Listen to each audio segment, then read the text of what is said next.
Hello, today is Thursday, July 9th, 2026. Here is your daily signal. The Associated Press reports that as U.S.-Iran military escalation continues, the U.S. Navy has intercepted Iranian Revolutionary Guard Corps boats near the Strait of Hormuz, prompting oil prices to spike and causing OPEC Plus to reassess its production targets.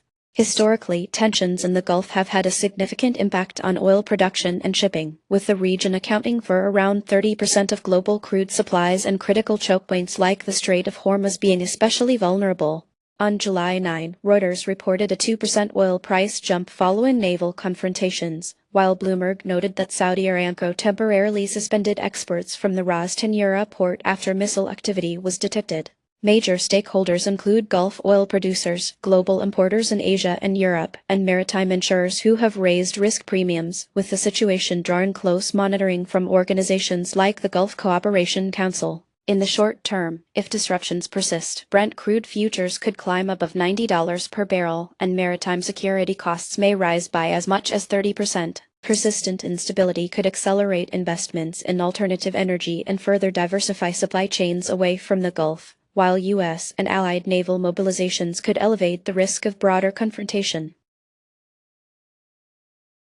Next, onto the shifting landscape of artificial intelligence and robotics investments in Silicon Valley. According to San Jose Mercury News, Figure AI has secured an additional $55 million in funding, even as public pushback grows in San Jose regarding the deployment of humanoid robots. Since late 2023, there has been a marked pivot in Silicon Valley toward investment in large-scale AI models and robotics, with advances in both fields fueling ongoing debates on their broader ethical, social, and economic implications. Local activist groups protested outside Figure AI's headquarters on July 8, demanding stricter regulations. Meanwhile, OpenAI announced a new partnership with NVIDIA for advanced robotics research, with Reuters highlighting concerns about workforce disruption. OpenAI, NVIDIA, and Figure AI are at the industry's forefront, drawing funding from prominent venture capitalists and scrutiny from policymakers in California. Short-term, rising investment may speed automation in logistics and services, potentially leading to significant job displacement. Regulatory backlash could slow the rollout of humanoid robots and impact startups' access to capital, with community opposition likely spurring new city ordinances and even stricter national standards. Corporate share prices may become volatile in the face of controversy or tighter regulation. Finally, a groundbreaking shift is underway in internet security as quantum computing and Shor's algorithm draw closer to threatening traditional cryptography.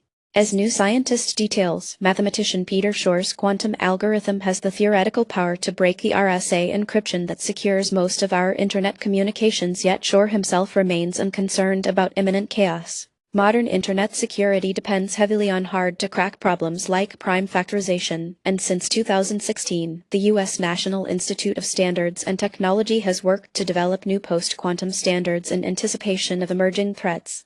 Just yesterday, NIST released a new draft of these quantum-resistant cryptography standards and asked for public comment by September 10, while Google and Thales announced their partnership to pilot quantum-secure protocols on Google's cloud. IBM, for its part, demonstrated that its prototype quantum computer could factor a 12-digit RSA key, a milestone toward quantum attacks.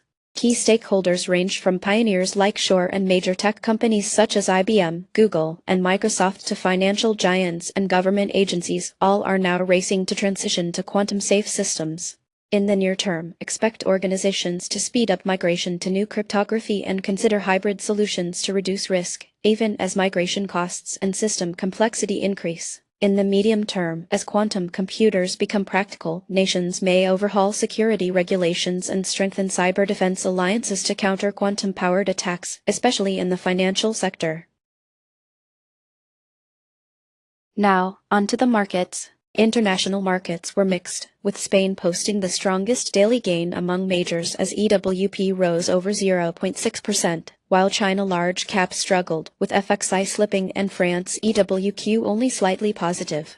In commodities, silver led with a 2.5% daily jump and gold also advanced, but oil dropped nearly 2.9% and natural gas fell over 6.6%, while copper prices gained modestly. Sector indices in the U.S. broadly climbed. The S&P 500 rose 0.85%, led by semiconductors with stocks rallying by 3.5%, and finance also gained over 1%. Real estate was marginally higher. Among individual equities, AMD soared more than 5.6%, ARM surged over 9%, while Oracle climbed 2.7%, offset by a slight pullback in Nvidia and Axon. Today's biggest gainer was Julong Holding JLHL, surging 439%, while major losers included PMA, plummeting 95%, and AMA Health's AFTC down over 52%. That's it for today. You can find more news and details on our website. Goodbye.